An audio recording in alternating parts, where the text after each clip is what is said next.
Alright guys, we are here. We're back. We have ferrets. Domesticated ferret. And we have a roadmap update. Yes, of course. I'm here. So we have 2 videos today, guys, and obviously I do have a sore throat. So let's just jump straight into it and get these videos done, because that way I can go have a shower and cough up my lung. But, progress tracker. Deliverables haven't been added to the progress tracker. Laser trip mines. We'll go through these one by one and we'll have a quick chat about them.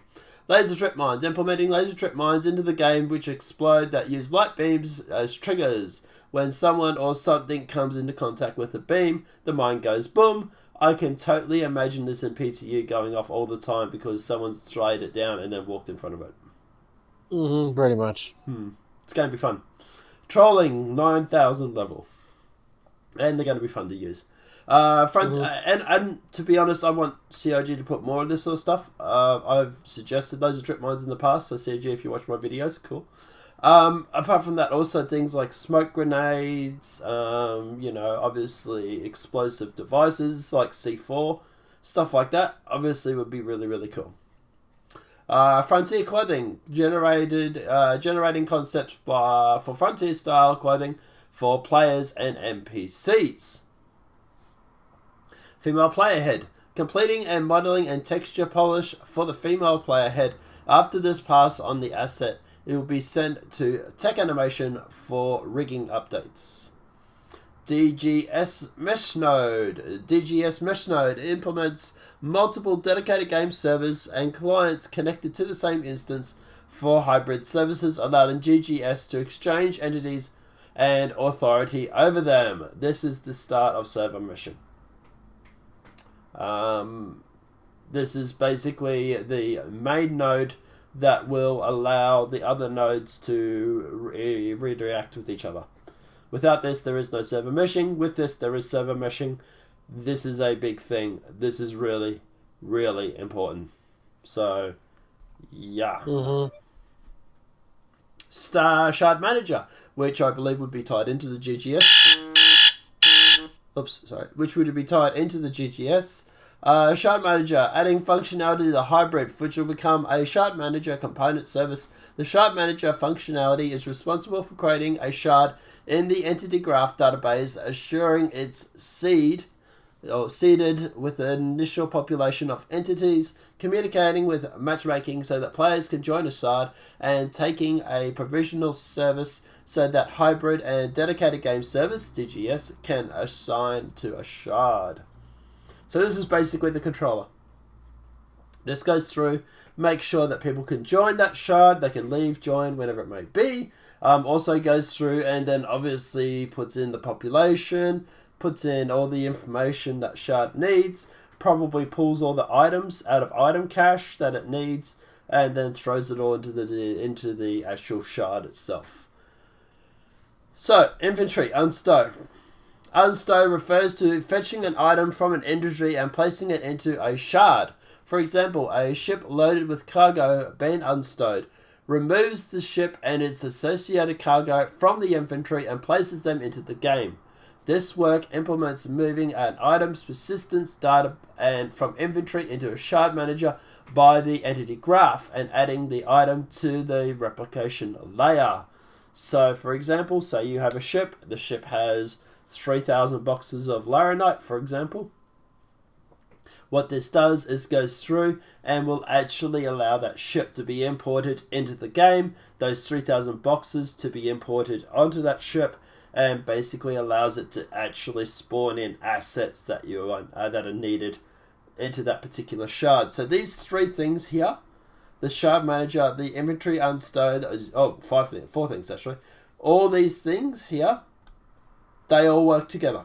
They're all part of the same pie, right? Obviously they do different things, but they all are communicating and showing each other what to do and how to do things.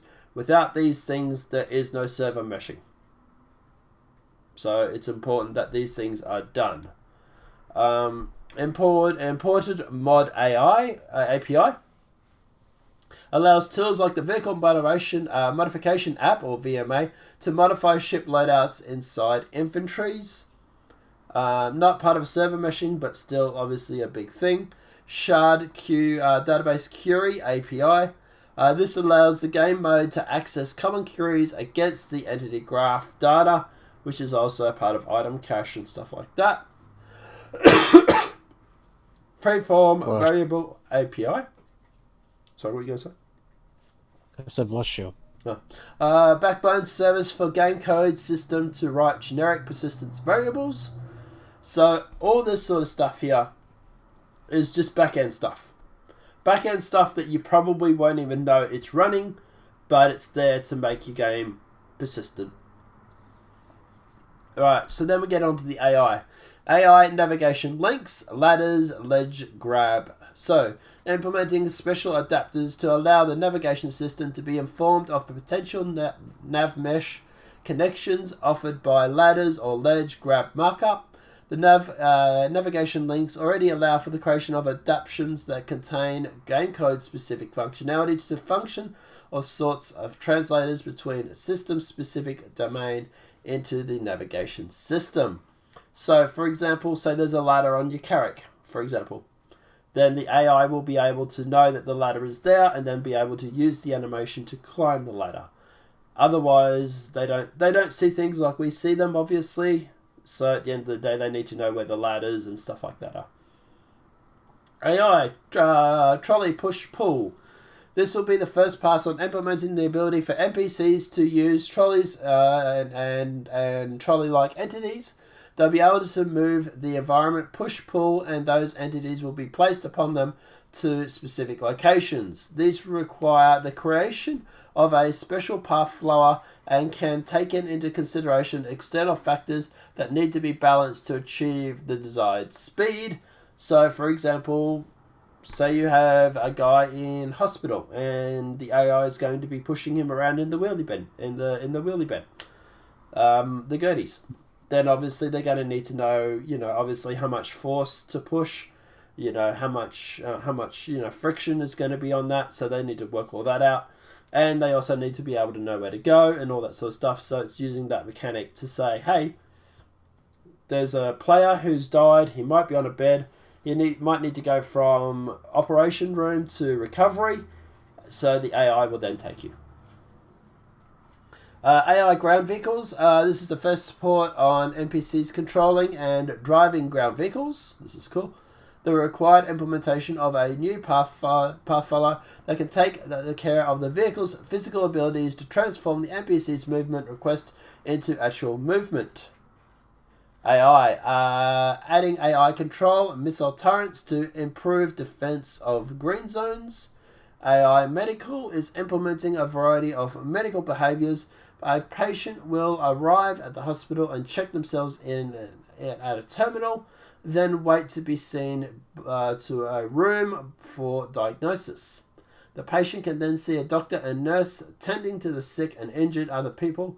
Other patients will be waited and called. Doctors and nurses can be seen washing their hands, checking medical stock, and dispensing medicine. Some patients will be asleep in medical beds. Holy shit, they are really going for the whole simulation thing here, aren't they? AI leisure. The leisure behavior is sentiment of our new civilian behavior system, controlling how the AI behavior when they have free time during their schedule. AI will create a lifelike environment by relaxing and having fun by using things that are available to them, such as exercise equipment, jogging routines, TV monitors, seats, benches, and their mobiGlas. AI dancing. Dancing is a segment of our new civilian AI leisure behavior.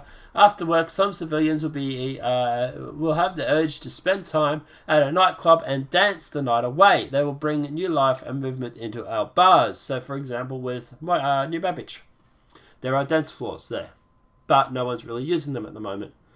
The AI will get out there and start dancing.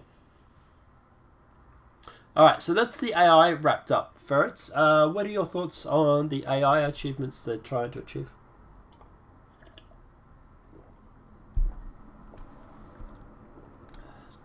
Oh, Ferrets has muted himself. That's fine. He must be busy as fuck, mate. Fire hazard. Fire hazard system will track fire and temperature on static and dynamic objects. For the initial release of the fire, the feature will be set up on a select few vehicles. Obviously, they're going to put it on testbed. Once that's fine and dandy, then they'll move it into other stuff. Maya Live Link. Destructible workflow. Here we go. Building out a workflow to allow artists and designers to work with destructible objects. Oh, wow. That's interesting. Maya Live Link. Maya Live Link establishes a link between Maya and Lumberyard Star Engine Sandbox Editor. It's primarily meant to give animators the best possible what you see is what you get style preview quality by seemingly integrating an editor and rendering images in the Maya Live viewport. Rescue Transport Mission. Taking advantage of AI following behaviors to create missions where players transport customers from one location to another. Along with the prototype mission where players must rescue impaired clients from dangerous situations and escort them to safety. Infiltrate defend missions. Underground facilities for the first place to benefit from the additional spawn closets to allow us to use the expansion of the suite of missions that take place there. Missions range from all-out assaults to stations where you may be able to complete objectives without the need to engage in combat at all. And include both lawful and unlawful missions. And Comaray missions improvements. Several mission improvements, totally new missions set across the Comaray with specific focus on PvP and content. Alright, I know you were sort of AFK for a bit, Fez. But what are your thoughts? Yeah. What are your thoughts on the AI, the new missions and everything that are coming? What are your thoughts? I think it's great. They're making great progress. Yeah, I like the AI stuff. Like, they're talking about putting in here, like, ladders, obviously for AI to use, trolleys, ground vehicles, missile turrets, medical gameplay, leisure, dancing. Like, these AI, they're going for the full simulation effect here. And then we got, like, fire hazards, destructible workflows. I totally missed this the first time or two I went through it. But that's allowing them to destructible objects. So, like, for example, say someone's making a machinima and a certain device might go off. You know, we might need to do it in Unity or CryEngine anymore. We might actually be able to do it in game. Yeah. So, rescue missions. All right. Jumping down to QT movement. So this deliverable has been previously removed from the roadmap as this progress tracker has been scheduled to be worked on in Q3 by the physics team. So that's physical QT movement. Hull B. Hull B was originally scheduled to be worked on simultaneously with the Hull A. However, addition resources... Hull B. Hull B was originally scheduled to be worked on simultaneously with the Hull A. However, with additional resources needing to be allocated to the Hull A, therefore we're temporarily removing the Hull B from the progress tracker until it has been rescheduled. Release view. These deliverables have been added to the release view in 3.7 column. Persistent hangars. I'll get your thoughts on this in a sec. Persistent hangars. Players will have the ability to have their own persistent hangar. This will bring changes to the cargo gameplay loop by allowing players to buy cargo and send it to their hangar. Then maximize their cargo storage space by allowing them to pack up their goods themselves. Gone will be the days of getting booted from your hangar because you were there for too long. I really look forward to that. I know it's going to sound completely geeky, but me doing inventory manager, to me, is going to be freaking amazing. You know, that's one of the things that I like when we played like Imperium, for example, right? I'd set up these cargo boxes, and we'll have different boxes for different things.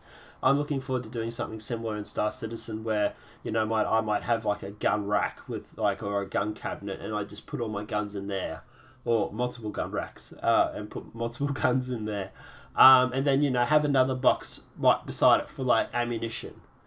And then, have a box over on the other side of the hangar, that might be all clothing and stuff like that. I really look forward to getting into all that sort of management system and everything like that, and being able to go up, open up the locker, and then grab a P90 or a P6 or a P4 or P8, whatever it may be. Outpost Homestead, independent and outlaw. A small home for AI to live in shelter. They consist of central hubs and a few optional internal and external modules. They provide the basic necessities and support a small group of people for an infinite amount of time. That's colonial stuff. It's interesting because they're saying independent and outlaw. So you're going to be able to get pirates that also have their own stuff as well. I imagine there'll be a style difference between them and the colonial stuff. Maybe. But we've seen the colonial stuff being worked on. We see it all the time on Inside Star Citizen. It looks amazing. So, yeah, well, I obviously just have to see what happens with that. But I'm looking forward to, you might get a mission to go and raid a bunch of settlers who are pirates, and they've taken down an arrow or something from the UAE, and they might want you to go and recover it. Apart from that, that's all for the roadmap update. Fez, thoughts, opinions? What do you like? What do you don't like? I can't wait. The future is coming, and the future is now. It's definitely interesting, all the stuff that's coming. Oh yeah. I really look forward to it. If I could put myself in a coma and wake up with Star Citizen's done, I think it'd be fucking amazing. But apart from that, any questions, any thoughts, any opinions, or anything before we wrap up this video? A lot of my friends on Discord are saying that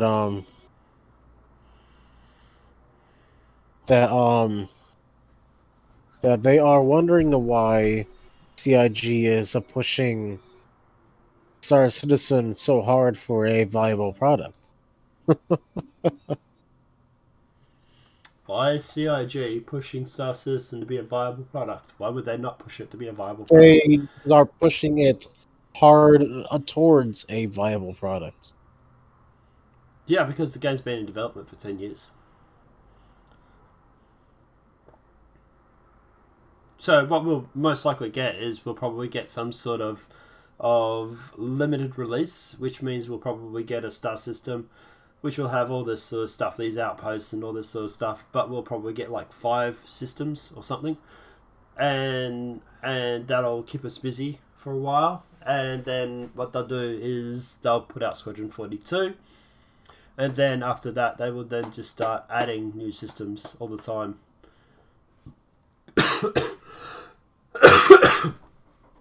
And they'll be like, hey, the Odin system is in, go find, sort of stuff. And it'll be like literally a space race. But that's what I think is going to happen anyway. But yeah, so I don't think we're going to get like all 100 systems at launch. I think it's going to be 5. And at the end of the day, I think what we're going to do is that what they're doing at the moment is they're flushing out everything they need for those 5 systems to make this game fun to play, so that people don't get bored. The biggest problem that we have with Star Citizen right now is gameplay. Is the fact that we don't have a lot of gameplay loops. Obviously things like quantum coming in, server meshing and all that, that's obviously going to radically change everything.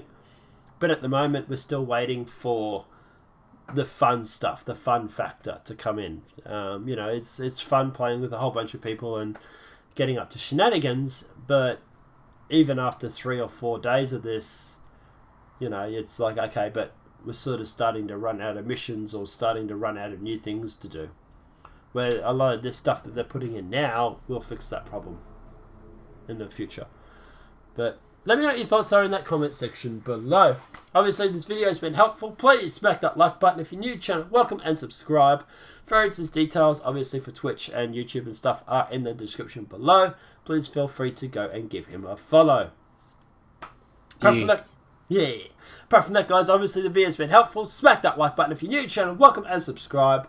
Apart from that, guys, we'll see you in the next demonetized video from YouTube. Say bye, Ferretz. Bye. Have a good night, everybody.